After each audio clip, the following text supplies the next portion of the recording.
Delhi assembly ఎన్నికల్లో victory కొట్టిన BJP. CM ఎవరనే దానిపై కొనసాగుతున్న ఉత్కంఠ. ముఖ్యమంత్రి రేసులో పర్వేష్ వర్మ. హైదరాబాద్ టోలీ చౌకీలో కాల్పుల కలకలం. పేలుడు శబ్దాలు వచ్చాయంటున్న స్థానికులు. ఫైరింగ్ జరగలేదంటూ పోలీసుల క్లారిటీ. ఇవాళ గ్రేటర్ కార్పొరేటర్లతో కేంద్ర మంత్రి కిషన్ రెడ్డి భేటీ. ఎమ్మెల్సీ ఎన్నికల ప్రచార వ్యూహంపై చర్చ.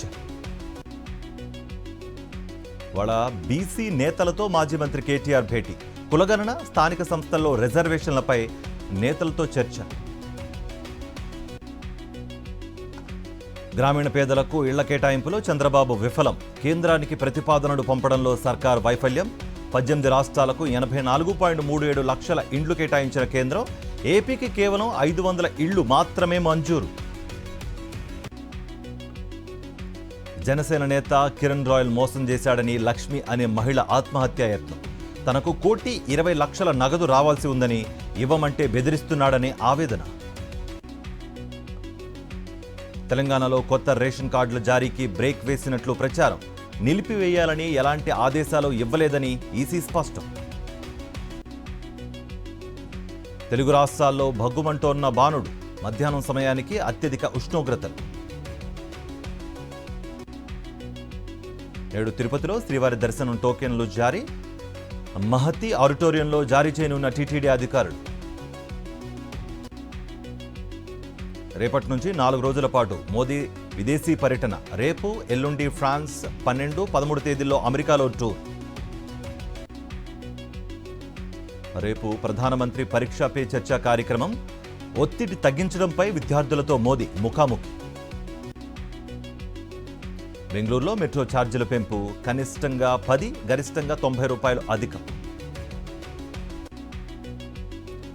అమెరికాలో విమానం గల్లంతు ఘటన విషాదాంతం. అదృశ్యమైన ఫ్లైట్ సముద్రంలో కూలినట్లు గుర్తింపు. 10 మంది ప్రయాణికులు మృతి చెందినట్లుగా నిర్ధారణ. ఇజ్రాయెల్కు భారీగా అమెరికా ఆయుధాలు. $740 కోట్ల అణుక్షిపణులను విక్రయించేందుకు ఆమోదం. అమెరికా అధ్యక్షుడు ట్రంప్కు మరో ఎదురుదెబ్బ. యుఎస్ ఎయిడ్ ఉద్యోగుల తొలగింపు ప్రక్రియకు బ్రేక్. ట్రంప్ ఆదేశాలు నష్టం చేకూర్చేలా ఉన్నాయన్న కోర్టు. తమిళనాడులో ప్రారంభానికి సిద్ధమైన పంబన్ 2 కొత్త బ్రిడ్జ్. నిన్న వంతెనపై విజయవంతంగా పూర్తయిన ట్రయల్ రన్. త్వరలో జాతికి అంకితం చేయనున్న ప్రధాని మోదీ. కరేబియన్ సముద్రంలో భారీ భూకంపం. రెక్టర్ స్కేల్పై భూకంప తీవ్రత 7.2గా నమోదు. సునామీ హెచ్చరికలు జారీ చేసిన అమెరికా కేంద్రం. అమెరికాను వణికిస్తున్న ఫ్లూ సీజన్. 43 రాష్ట్రాల్లో రికార్డు స్థాయిలో కేసులు నమోదు. మోస్ట్ పవర్ఫుల్ పాస్పోర్ట్ దేశాల జాబితాలు విడుదల. అగ్రస్థానంలో సింగపూర్, 80వ స్థానంలో భారత్. వాళ్ళ ఇంగ్లాండ్తో భారత్ రెండో వన్డే. కటక్ వేదికగా మధ్యాహ్నం 1:30కు మ్యాచ్.